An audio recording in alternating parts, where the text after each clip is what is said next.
തെളിച്ചമേകാൻ പൊൻപുലർക്കാലം വെളിച്ചമാകും നുറുങ്ങുവെട്ടം പക്ഷിപരാഗം തെളിച്ചു കാട്ടും വരുന്നു ദൈവം മനസ്സിനുള്ളിൽ തിളക്കമേകിടാൻ, തരുന്നു ധ്യാന പ്രകാശമാർക്കും വിളക്ക് വയ്ക്കുമ്പോൾ. നുറുങ്ങുവെട്ടം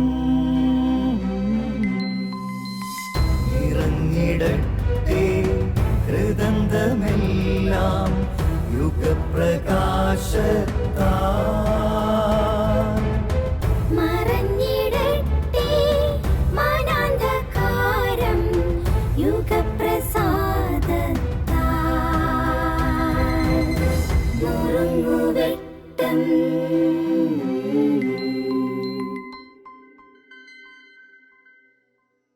പ്രിയമുള്ളവരെ, ദൈവാരാധനയുടെ ഇടമായ ജെറുസലേം ദേവാലയത്തെ കള്ളന്മാരുടെയും കവർച്ചക്കാരുടെയും ഗുഹയാക്കി മാറ്റിയപ്പോൾ യേശു പ്രതികരിച്ചു.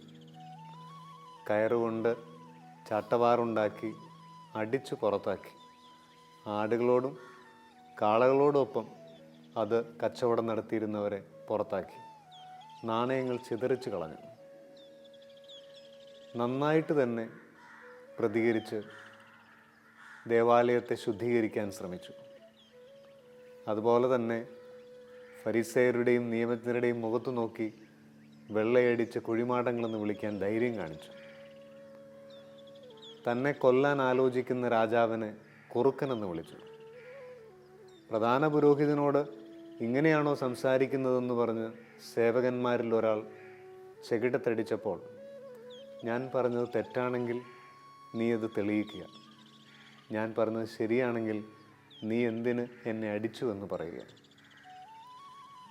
ഇങ്ങനെ പ്രതികൂലങ്ങളിലും സഹനങ്ങളുണ്ടാകുന്ന സാഹചര്യങ്ങളിലും ക്രിയാത്മകമായി പ്രതികരിക്കണമെന്ന് പഠിപ്പിച്ച ജീവിതമാണ് യേശുവിൻ്റെത്. പ്രിയമുള്ളവരെ, ചിലപ്പോൾ സങ്കടങ്ങളും സഹനങ്ങളും വേദനയും ഒറ്റപ്പെടുത്തലും ഒക്കെ ഉണ്ടാകുമ്പോഴും ക്രിയാത്മകമായി ജീവിതത്തിൽ പ്രതികരിക്കണം. തിന്മയ്ക്കെതിരെ പ്രതികരിക്കുക തന്നെ വേണം.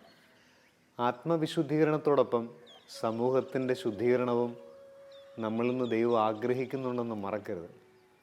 എപ്പോഴും എല്ലാത്തിനെയും കണ്ടില്ല എന്ന് നടിച്ച് പ്രാർത്ഥിച്ചും സ്തോത്രം പറഞ്ഞുമൊക്കെ ഇരിക്കാൻ എളുപ്പമാണെന്ന് മറക്കരുത്.